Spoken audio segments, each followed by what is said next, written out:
Welcome again to Nitro Nite, the inaugural. Everybody having a good time? Come on, you can do better than that. All right. Well, we had said that tonight's headliner was the First Lady of Drag Racing.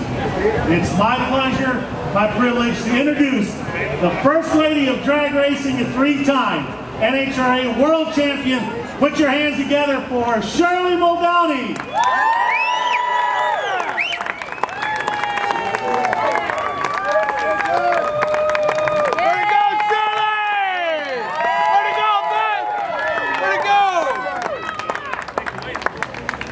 Welcome to Joliet, Shirley. How are you? I'm fine. Does this work? Hello?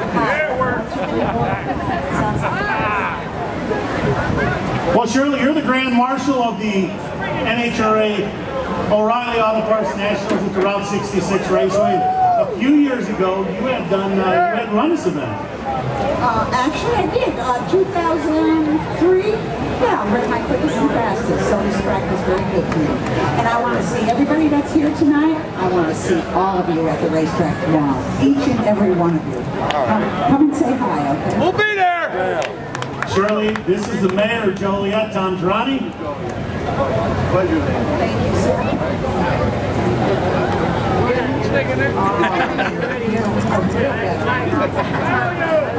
Well, Shirley, the RT66 Raceway, as you said, was your fastest or your quickest ever, and the race cars have changed over the years. And I'd like to ask drivers that have a long career that have driven different types of race cars.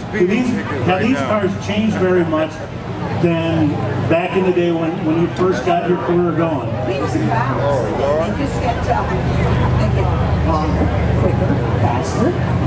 Wings get taller. The tires get larger. The price gets more expensive.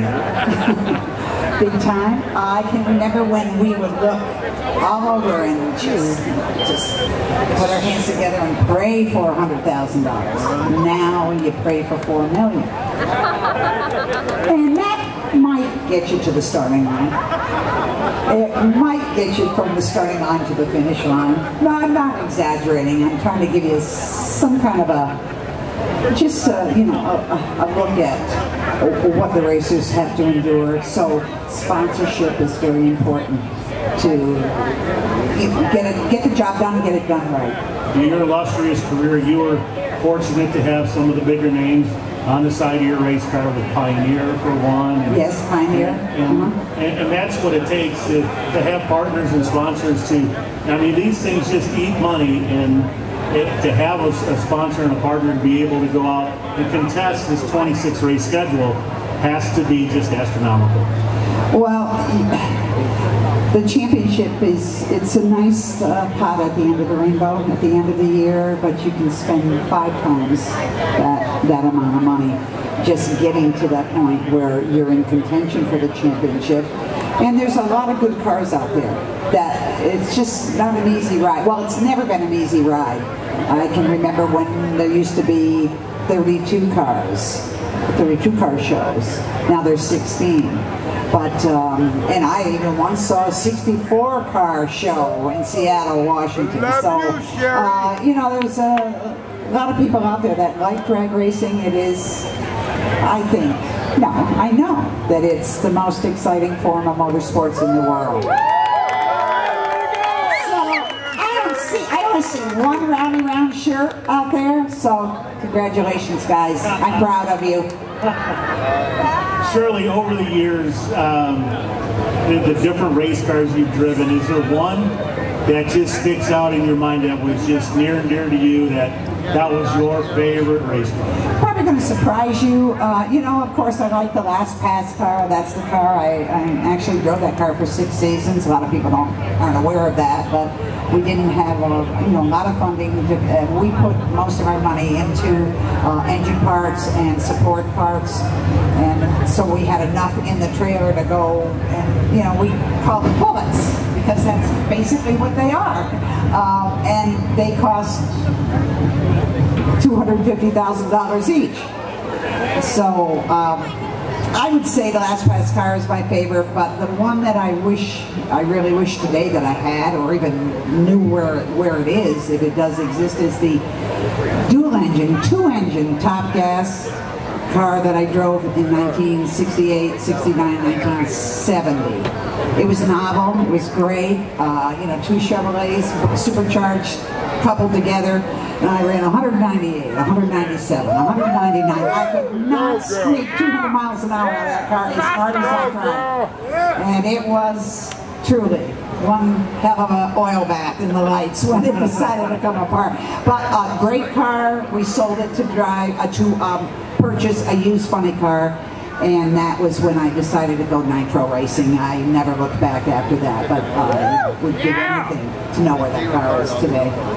Great career in both funny cars, dragsters. I had a good career in funny car. 3 years, 71, 2, and 3.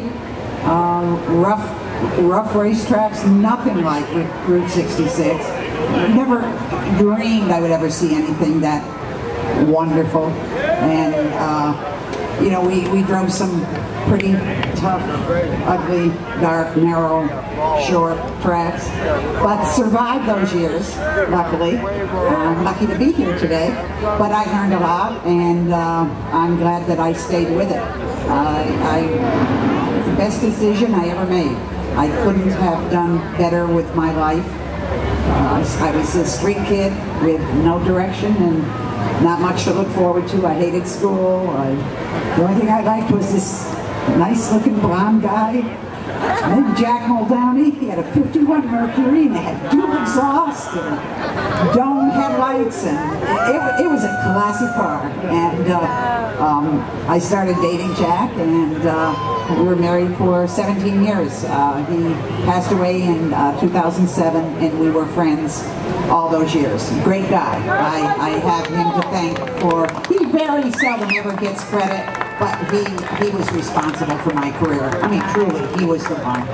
Shirley, somebody just from the crowd yelled out, "Heart Like a Wheel," an incredible movie. The movie about your life and your drag racing career, and we had talked when you were in town for another benefit, and it's a pretty special movie. Yeah, the benefit that acknowledged your dad and everything that he did in motorsports. The movie was, I think, great for drag racing. I would have done it a little different if I had paid attention, but in '82 when it was released, they produced it in '81 and '82. I was chasing the championship in '82, and that was what I had my sights set on, and I didn't pay attention to production as much as I should have. But as it turned out, the movie is considered in Hollywood to be a true classic.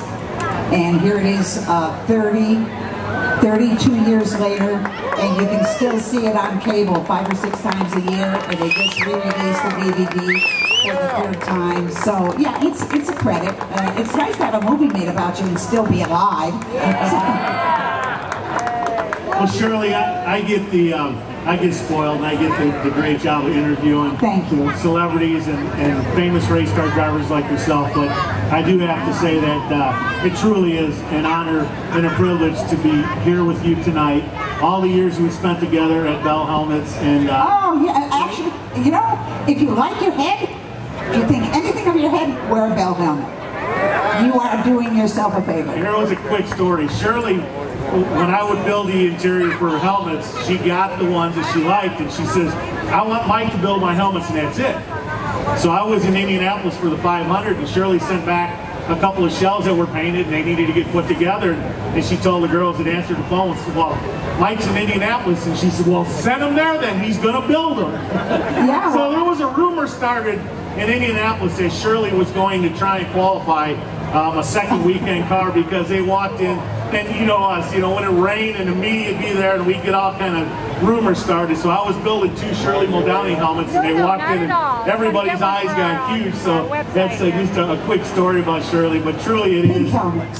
Thank you very much for all you've done for my family, myself, and now for the city of Joliet, Nitro Nite in downtown Joliet. Race fans, put your hands together. She's the first lady of racing. Muldowney. Thank you very much. See you at the track tomorrow.